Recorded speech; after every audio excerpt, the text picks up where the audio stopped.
Students, अपनी इस continue video में आज हम पढ़ने जा रहे हैं about the first world war in Russia.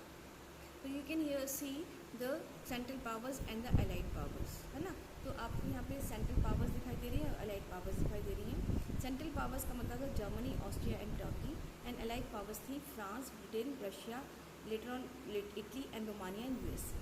तो रशिया जो था, in Russia the war was initially very popular but later on support grew thin. धीरे धीरे रशिया जो था उससे पीछे हटने लगा था और एंटी जो जर्मन सेंटिमेंट्स थे वो ज़्यादा रेंज हाई होने लगी थी।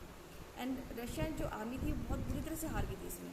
And about 7 million casualties were there, 3 million refugees in Russia's, and the war also affected the industry। तो इतना बुरा असर इस वॉर का पड़ा था कि मजबूर होकर रशिया को इससे पीछे भी हटना पड़ा था।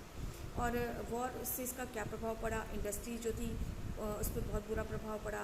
लेबर की शॉर्टेज हो गई थी, रेलवे लाइंस जो थी वो शट डाउन हो गई थी, small shopkeepers were close down and were the shortage of grain and hands of the bread also.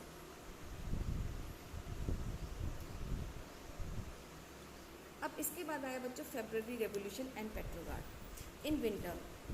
सर्दियों का मौसम था 1917 में। पेट्रोग्राड में जो था वर्कर्स के क्वार्टर्स में फूड की शॉर्टेज हो गई थी, तो उन्होंने 22 फरवरी को फैक्ट्री में काम करने से मना कर दिया। एंड अबाउट 50 अदर फैक्ट्रीज़ जो थी उनकी सिंपैथी में जुड़ चुकी थी। यहाँ पे महिलाओं ने भी पार्टिसिपेट किया and this was known as International Women's Day because of the participation of the women in Russia. जो गवर्नमेंट थी अब उन्होंने क्या किया, कर्फ्यू लगा दिया। क्वार्टर्स जो थे या बिल्डिंग्स जो थी जो सराउंडेड थी उन सब जगहों पे कर्फ्यू लगा दिया गया। फिर 24 और 25 को गवर्नमेंट जो थी उन्होंने कैवलरी बुला दी। Cavalry means the horseman and the police to keep eye on the workers. फिर on 25 February the government suspended the Duma. Government ने जो था ड्यूमा को सस्पेंड कर दिया, पार्लियामेंट को सस्पेंड कर दिया। Politician spoke against this measure. जितने भी पॉलिटिशियंस थे, राजनेता थे, वो उसके खिलाफ हो गए। People were out with the force once again. And on 27 the police headquarter were ransacked. और 27 तारीख को जो लोग थे, वर्कर्स थे, उन्होंने पुलिस हेडक्वार्टर को घेराबंदी कर ली। फिर कैवलरी को दोबारा बुलाया गया, लेकिन कैवलरी ने भी फायर करने से मना कर दिया on demonstrator. And one of an officer was shot at barrack of regiment and other regiments mutant voting to join the strike workers. और इस तरह से सब जगह जो था, चारों तरफ जो वर्कर्स थे उन्होंने अपनी स्ट्राइक आरंभ कर दी थी। और इस तरह से सोवियत या काउंसिल बन गया उनका, जिसको कि हम पेट्रोग्राड सोवियत बोलते हैं, ठीक है। और अब क्या हुआ कि एक डेलीगेशन बनाया गया जार को बुलाने के लिए। लेकिन जो मिलिट्री कमांडर्स थे उन्होंने जार को बोला कि टू एब्डिकेट, तुम सरेंडर, एक तरीके से सरेंडर कर दो। और जार जो थे उन्होंने एब्डिकेट कर दिया था, ठीक है। जार ऑफ रशिया ने को क्या करना पड़ा, एब्डिकेट करना पड़ा। और इससे क्या हो गया, 2 मार्च को उन्हें एब्डिकेट करना पड़ा। और अब क्या हो गया कि रशिया में जो था क्या फॉर्म हो गई, रशिया में फॉर्म हो गई एक प्रोविंशियल गवर्नमेंट, ठीक है। और प्रोविंशियल गवर्नमेंट का मतलब होता था, प्रोविंशियल गवर्नमेंट का मतलब था जो कि केरेंस्की के द्वारा बनाई गई थी, ठीक है। और जो कि ड्यूमा यानी कि वहाँ पे जो पार्लियामेंट थी उसको लीड करने लगी। अब इस पार्लियामेंट्री फॉर्म ऑफ गवर्नमेंट पे लोग इन्वॉल्व होने लगे, वर्कर्स आ गए, वुमेन वर्कर्स आ गए, सोल्जर्स आ गए, ठीक है। अब इससे क्या हुआ कि इसका जो प्रभाव था वो क्या पड़ा, restrictions of public meetings and associations for remove. यानी कि लोगों पर जो पब्लिक मीटिंग्स पर जाने प्रतिबंध लगाए हुए थे, जो एसोसिएशन फॉर्म हुई थी, उन सबको रिमूव कर दिया गया था। और जगह जगह पे सोवियट्स जो थे वो एस्टेब्लिश हुए थे। And individual area factory committees were formed which began questioning the way run away their factories, ठीक है। अब धीरे धीरे जो था लोग जो थे वो स्प्रिंग आउट होने लगे। सोल्जर्स ने अपनी सोवियत बना लिया था। और provincial government saw it's power decline. अब धीरे धीरे क्या हुआ कि जो ये प्रोविंशियल गवर्नमेंट थी वो क्या होने लगी, डिक्लाइन होने लगी, ठीक है। और अब क्या हो गया, बोल्शेविक आ गए। बोल्शेविक किसकी थी, लेनिन। तो लेनिन जो थे उस समय रशिया से बाहर थे। तो अब क्या हो गया कि लेनिन जो थे रशिया में आ गए अप्रैल 1917 में। और उन्होंने अप्रैल थीसिस लिखा और पॉपुलर होने लगे। और इस तरह से जो था क्या बन गई, बोल्शेविक पार्टी बन गई, किसकी, रशिया की, ठीक है। अब क्या हुआ, फेब्रवरी रेवोल्यूशन हो चुका था। फेब्रवरी रेवोल्यूशन के बाद वहाँ पे प्रोविंशियल गवर्नमेंट आ गई थी, क्रेनेस्की की गवर्नमेंट आ चुकी थी। क्रेनेस्की की जो गवर्नमेंट थी वो बहुत लंबे टाइम तक काम नहीं कर पाई, तो इसलिए वहाँ पे अक्टूबर रेवोल्यूशन आ गया। 16 अक्टूबर को 1917 में Lenin persuaded Petrograd Soviet and Bolshevik party to agree on socialist seize of power, यानी कि एग्री कर लिया कि चारों तरफ सोशलिस्ट पावर होनी चाहिए। तो इसके लिए उन्होंने एक मिलिट्री रेवोल्यूशनरी कमेटी बिठाई by the Soviet to organise the seizure, ठीक है। दूसरी और फिर उन्होंने क्या किया, 24 अक्टूबर को uprising begin, prime minister Kerensky left. अब क्या हो गया कि जो क्रेनेस्की जो प्रोविंशियल गवर्नमेंट के थे उन्होंने सिटी को छोड़ दिया और ट्रुप्स बुलवा लिए, समन द ट्रुप्स मतलब आर्मी। और इसमें क्या हुआ कि जो military man loyal to the government है ना, जो आर्मी वाले थे वो गवर्नमेंट के प्रति लॉयल थे, तो उन्होंने 2 बोल्शेविक बिल्डिंग्स को घेराव कर लिया और जो सुरक्षा प्रदान कर दी, कहाँ पे, टेलीफोन में, टेलीग्राफ ऑफिस में, और protect the winter palace also.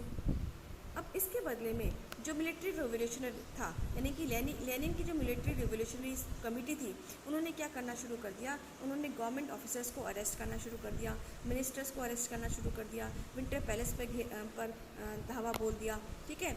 इस तरह से सारे मिनिस्टर बाय नाइट सभी मिनिस्टर ने सरेंडर कर दिया। इस तरह से all Russian Congress of Soviet Petrograd approve the Bolshevik action. अब क्या हो गया कि मॉस्को में खूब फाइटिंग होने लगी दिसंबर में, और बोल्शेविक जो थे उन्होंने मॉस्को पेट्रोग्राड को कंट्रोल कर लिया। The people involve were Lenin the Bolshevik troops. इस तरह से पीपल जो थे लेनिन के साथ मिल गए थे, बोल्शेविक ट्रुप्स जो थे वो बन चुके थे, ठीक है। तो यानी कि अब रशिया में आ चुकी थी बोल्शेविक की सरकार। अब उसका क्या प्रभाव पड़ा, सबसे पहला जो प्रभाव पड़ा, most industries and banks were nationalised in November 1917। सारे के सारे जो इंडस्ट्रीज थी, सारे के सारे जो बैंक्स थे, उनको नेशनलाइज कर दिया गया था। Land was declare social property, land को सोशल प्रॉपर्टी डिक्लेयर कर दिया गया। पीजेंट्स जो थे they were allowed to seize the land of nobility, यानी कि अब पीजेंट्स जो थे वो भी नोबल्स की लैंड्स को ले सकते थे। और जितने भी पुरानी एरिस्टोक्रेट टाइटल्स थे, एरिस्टोक्रेट टाइटल मतलब जो राजाओं को दिए गए थे, उन सब पर प्रतिबंध लगा दिया गया। और एक यूनिफॉर्मिटी लाई गई, यानी कि जो ऑफिसर्स हैं, आर्मी ऑफिशियल्स हैं, इन सब में यूनिफॉर्मिटी होनी चाहिए, एक जैसे होने चाहिए सब के सब। इस तरह से रशिया जो था वो become a one party state, यानी कि वहाँ बोल्शेविक पार्टी आ चुकी थी, सोशलिस्ट पार्टी आ चुकी थी, और ट्रेड यूनियन जो थे वो under the party of this control, ठीक है। देन अब क्या हो गया कि प्रोसेस शुरू किया गया कि पूरे रशिया को सेंट्रलाइज किया जाए, जिससे कि वहाँ पे क्या हो सके, जिससे कि वहाँ पे इकोनॉमिक ग्रोथ हो सके। तो वहाँ पे इंडस्ट्रियल प्रोडक्शन होने लगा, नई स्कूलिंग सिस्टम जो थी वो फॉर्म हो चुकी थी। फिर वहाँ पे जो फॉर्म्स थे वो कलेक्टराइजेशन हो चुका था। फॉर्म्स जो थे यानी कि जो किसान थे वो एक साथ मिलकर क्या काम कर रहे थे, ठीक है। अब क्या हो गया, लेकिन अचानक ही वहाँ पे एक सिविल वॉर भी हो गया था। तो civil war when the Bolshevik order land distribution, the army जो थी वहाँ की वो begin to break up. Non Bolshevik socialist liberals supporters of aristocracy condemn the Bolshevik uprising, यानी कि वो नहीं चाहते थे कि बोल्शेविक खड़ा हो जाए। कौन लोग, socialist, non socialist liberals and supporters, and non Bolshevik socialist liberals and supporter of aristocrat condemn the socialist, Bolshevik को खड़े नहीं होने देना चाहते थे, ठीक है। And they form the troops and call the Greens which they would fight against the Bolshevik red. तो जो बोल्शेविक की पार्टी थी वो रेड कहलाती थी, और जो उसके अगेंस्ट की जो पार्टी थी वो ग्रीन कहलाती थी। फिर जो थे जार के जो वाइट्स थे उनका भी pro whites control most of the Russian empire. इस तरह से आप देखोगे कि they were supported by French, America, British and the Japanese troop. All this fought a war with the Bolshevik, and in 1920 Bolshevik control most of the former Russian empire. लेकिन 1920 तक आते आते बोल्शेविक ने पूरे रशिया पर अपना क्या कर लिया था, कंट्रोल कर लिया था। और इस तरह से यूएसएसआर फॉर्म हुआ 1922 में, ठीक है। अब हम देखते हैं कि जो ये बोल्शेविक पार्टी थी इसका वर्ल्ड पर क्या प्रभाव पड़ा। तो इसका वर्ल्ड पर इतना ज़्यादा प्रभाव पड़ा बच्चों कि in many countries communist party were form. बहुत सारी कंट्रीज़ में कम्युनिस्ट पार्टी फॉर्म हो चुकी थी। बोल्शेविक जो थे उन्होंने कम्युनिज्म को बढ़ावा देना शुरू किया, और बहुत जगहों जगहों पे लोगों के द्वारा कॉन्फ्रेंस की जाने लगी। और by the time of second world war जो था USSR had given the socialism a global face. तो वर्ल्ड लेवल पर सोशलिज्म को एक ग्लोबल फेस यानी मिल चुका था, यूएसएसआर फॉर्म हो चुका था। है ना। A backward country become a great power, और एक जो बैकवर्ड कंट्री थी वो एक बहुत बड़ी पावर बन गई थी। और and by the end of 18th century international reputation of USSR as a socialist had decline, लेकिन धीरे धीरे वो डिक्लाइन भी होने लगी। और कहा जाता है कि यूएसएसआर डिसइंटीग्रेटेड हो गया 26 दिसंबर 1931। 1991 को यूएसएसआर क्या हो गया, क्या हो गया था, ख़त्म हो गया था। जो कब फॉर्म हुआ था, देखो यहाँ पे आप देख रहे हैं कि आप ये देख रहे हो यूएसएसआर फॉर्म हुआ था दिसंबर 1922 में, और इसका डिक्लाइन कब हुआ, इसका डिक्लाइन हुआ 26 दिसंबर 1991 में। तो आई होप बच्चों आपको ये चैप्टर बहुत अच्छे से समझ में आ गया होगा, और आप लोग इस चैप्टर को बहुत अच्छे से अपनी टेस्टों के लिए भी तैयार करोगे। Thank you so much.